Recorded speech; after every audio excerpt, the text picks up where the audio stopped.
They say revolutions are made in capitals, but this one began in silence in a dusty village far from Ouagadougou. No cameras, no headlines, just one woman. No one knew her name. No one saw her coming. She wasn't rich. She wasn't powerful. But she heard something no one was meant to hear. A plot to kill Captain Ibrahim Traoré. She had no proof, no transport, just a heart full of fire and a pair of worn-out sandals. So she walked, for 3 days, through heat, through fear. And what happened next changed the future of Burkina Faso forever. If you believe that a small nation can still stand tall against the giants of this world, if you believe Africa deserves to write its own story in its own voice without permission, without apology, if you've ever seen the fire in Captain Ibrahim Traoré's eyes and felt it spark something deep within you, then this story is also yours. Like this video. Subscribe to this channel, not just to support it, but to walk alongside it. Together we are part of a quiet storm. The whispers have begun to roar, and that's where it all began. Not in a war room, not in a palace, but beside a dying fire in a dusty corner of Burkina Faso, where silence stretches for miles and news arrives late if at all. Mariam was just roasting maize when they came. 2 men, strangers.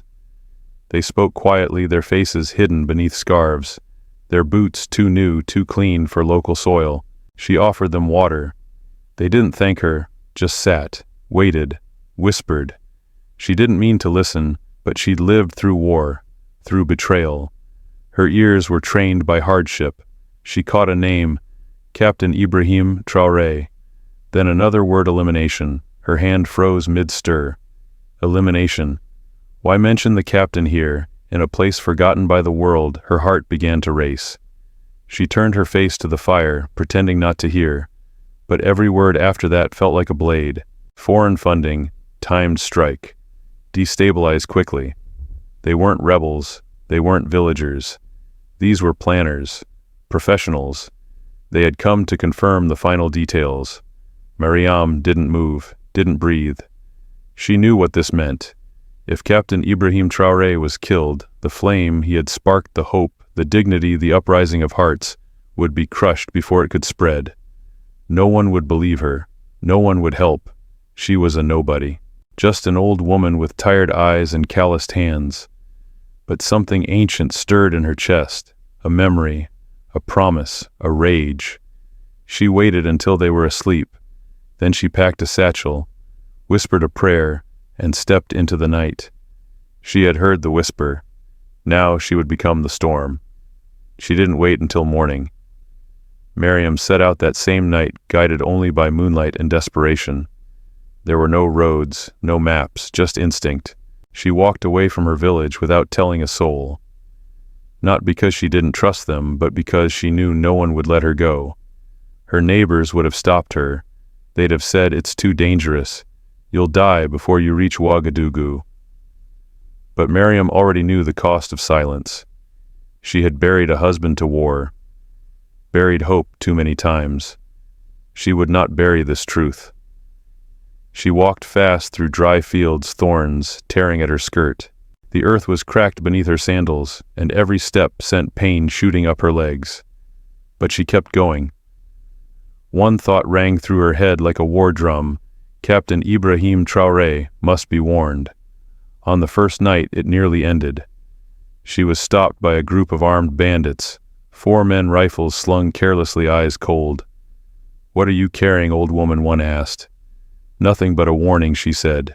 Her voice didn't shake, not once. A warning that could save a country. They laughed. But then they looked closer, and something in her eyes, grief, rage, purpose, made them pause. They let her go. No explanation, no questions. On the second day, the sky broke. Rain came like knives. The hard ground turned to mud. She slipped, fell, scraped her palms. Her feet bled. She lost her satchel in the floodwater. She crawled to a tree and screamed, not in fear, but in fury. "I must reach him," she gasped. "I must reach Traoré." And still she walked, By the third day, her body was shutting down. Her breath rattled, her legs trembled, her lips were cracked from thirst.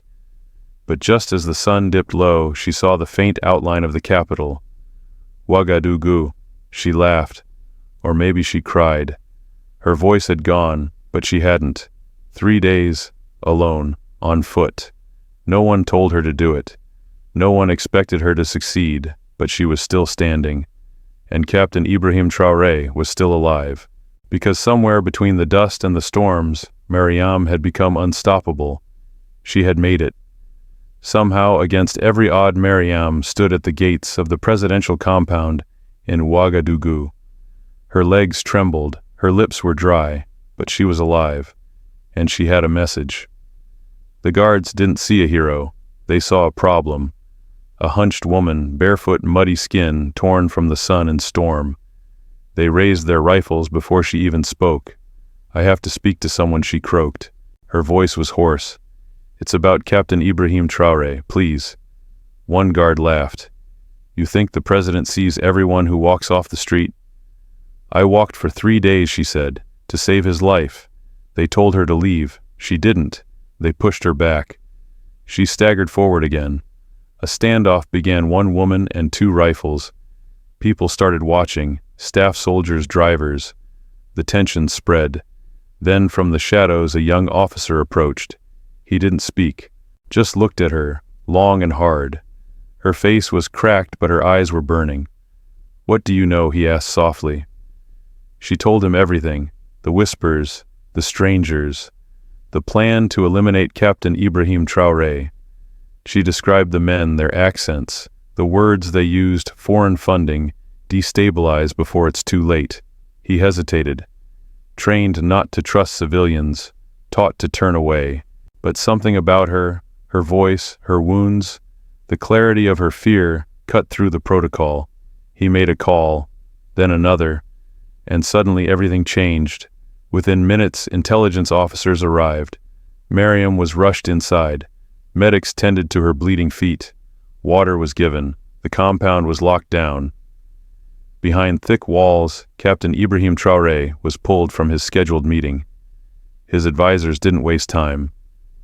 "We've received a threat," one said, from an unexpected source. He read the report, silent, then nodded. "Double security. Change all routes. Cancel all external meetings." That night, an attempted breach was detected near one of the convoy paths.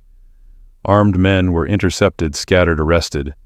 Surveillance teams confirmed movement from known foreign-backed cells. Mariam's message had saved him. The assassination had been real, the warning timely. Later that evening, Captain Traoré asked to see the woman who had brought it all to light. She lay in a hospital bed, barely awake, her body shutting down after the journey. He sat beside her, took her hand gently. "You didn't just save me," he whispered. "You saved a dream." Mariam smiled faintly. "Then protect it," she said. "Protect them all." And with those words, she closed her eyes and fell into deep sleep. Outside the capital was calm, but something had shifted. A silent war had been stopped. A louder one was just beginning, and somewhere in the dark, those who had failed were already planning their next move. But now, Captain Ibrahim Traoré was ready, and he wasn't alone. By morning, Mariam had regained some strength. The color had not yet returned to her cheeks, but her mind was sharp. She had more to say, much more. Captain Ibrahim Traoré returned to her side alone this time. No cameras, no guards, just a man seeking the truth. He sat quietly waiting, not as a president, but as a son of the same soil. Mariam opened her eyes.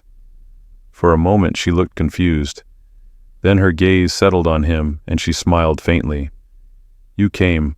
I said I would," Traoré replied gently. She took a breath, long and heavy.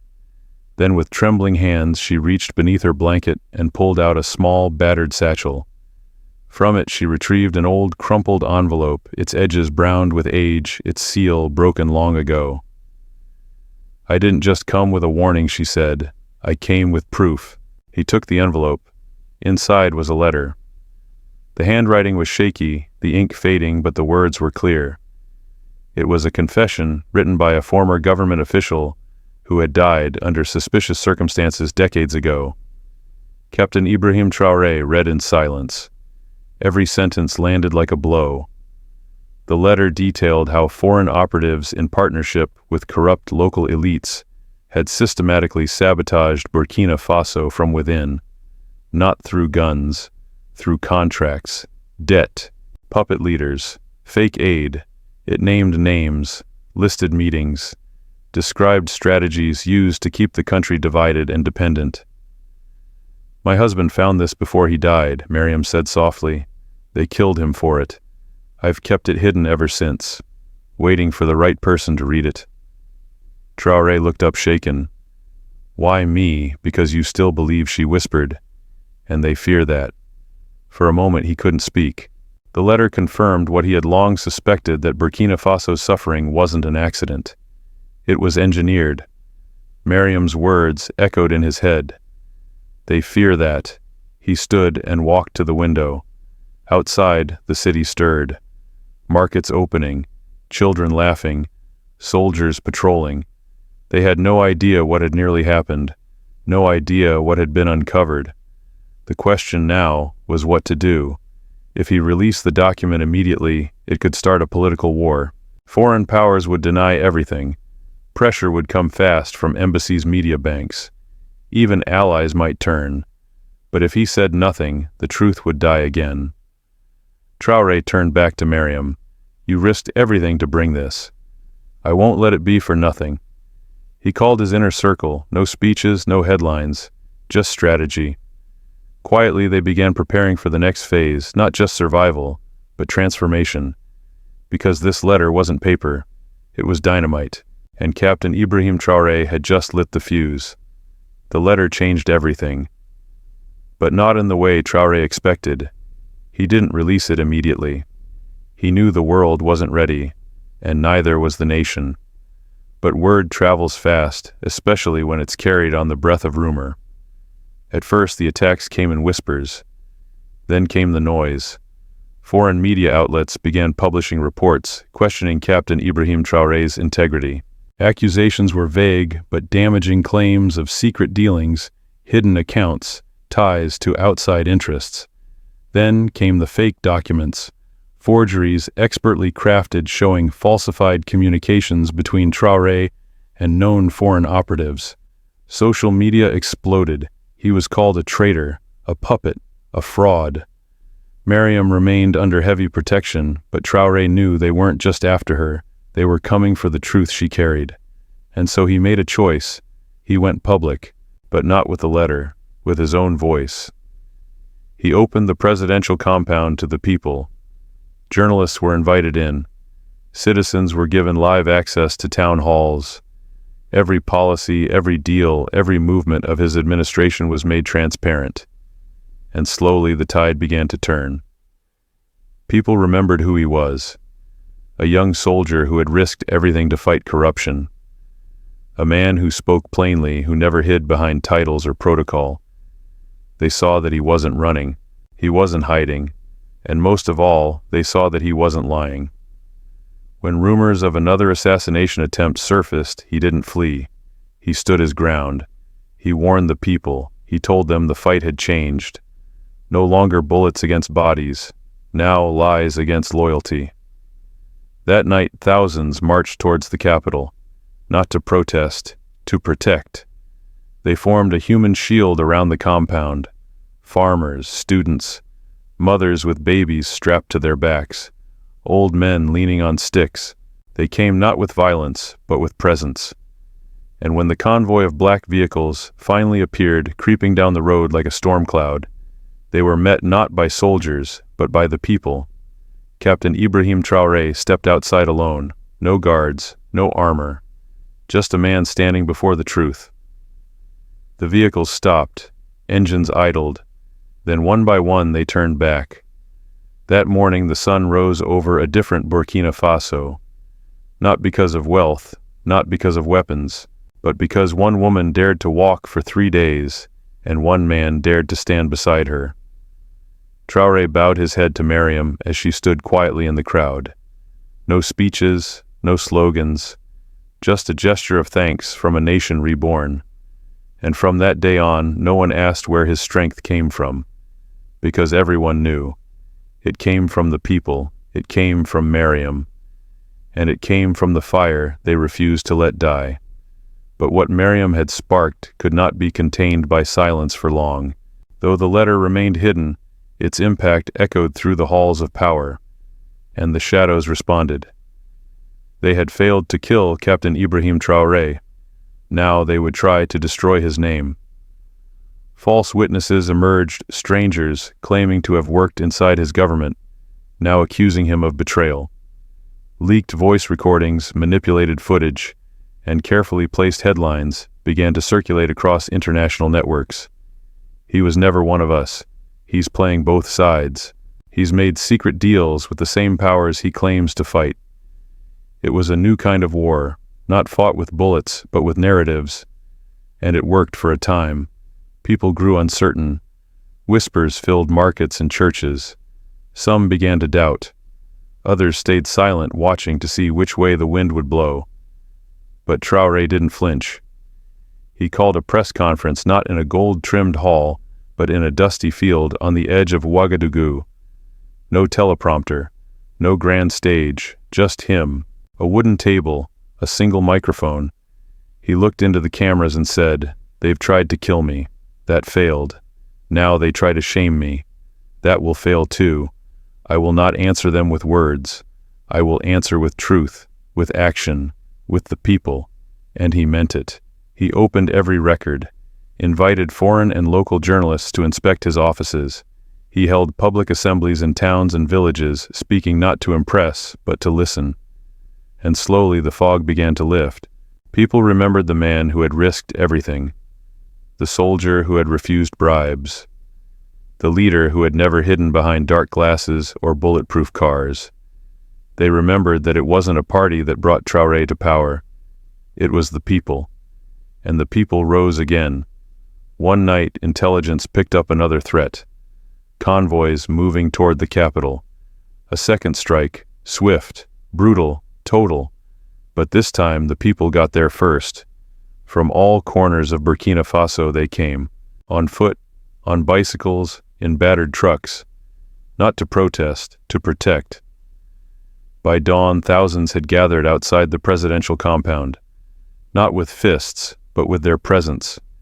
They formed a human wall around the gates, shoulder to shoulder, silent, unmoving. When the black vehicles appeared on the horizon, ready to strike, they saw something they hadn't planned for. A nation awake, and standing at the center of it all, unarmed but unshaken, was Captain Ibrahim Traoré. He didn't run. He didn't hide. He simply raised a hand, and the crowd erupted in chants, not of war, but of unity. The convoy turned back.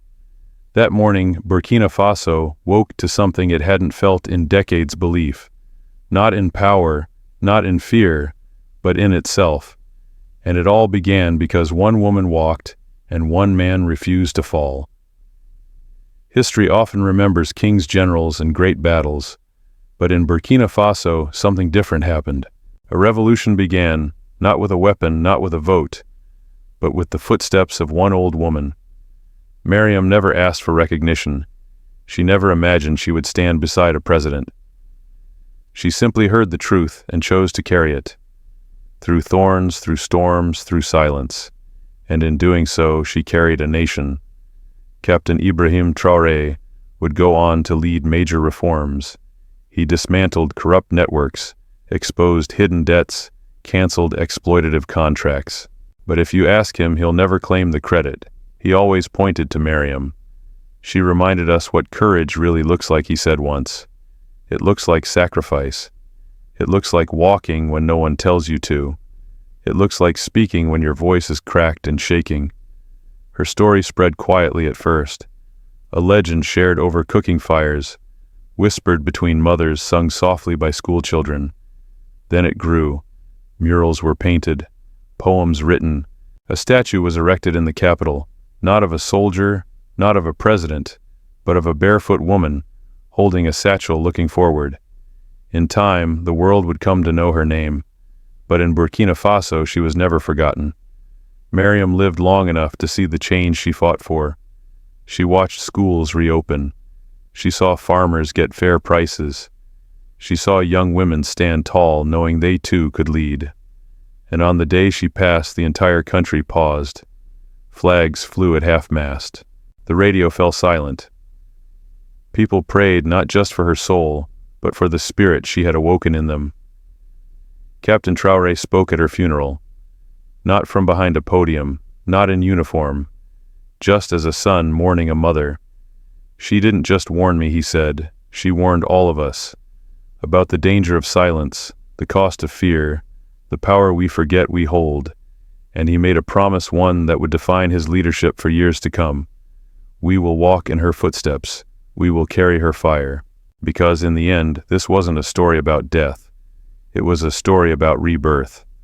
A woman who had every reason to give up chose instead to rise.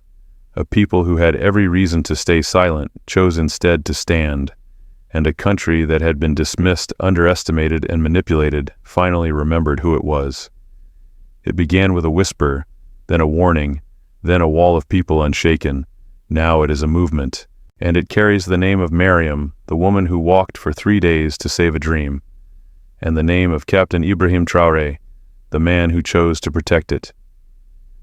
This story teaches us that true power does not always wear a uniform or hold a title. Sometimes it walks barefoot through dust, armed with nothing but conviction. Mariam was not a leader in the traditional sense. She had no political voice, no public platform, no formal education, yet she became the turning point in a nation's history. Her act of bravery reminds us that ordinary people can shift the course of destiny when they act with courage and purpose. We often believe that change must come from above, from governments, institutions, or powerful elites. But this story reverses that belief. It shows us that the first spark of transformation often begins with the most unexpected person. Mariam was dismissed, ignored, and underestimated. Yet it was her decision to walk for 3 days through danger and exhaustion that saved not only one man's life, but an entire national vision. The lesson here is clear: never underestimate the voice of the unheard or the strength of the forgotten. Captain Ibrahim Traoré also teaches us something vital. In a world where many leaders react to threats with fear, arrogance, or violence, he chose humility, transparency, and truth. Instead of hiding the truth, he invited it in. Instead of silencing the people, he listened to them. He understood that leadership is not about control, it is about trust. His ability to stand before his people without armor, without pride, but with clarity and honor, shows us what integrity looks like in action. Another lesson from this story is the importance of protecting truth. The letter Mariam carried was fragile, aged, and dangerous.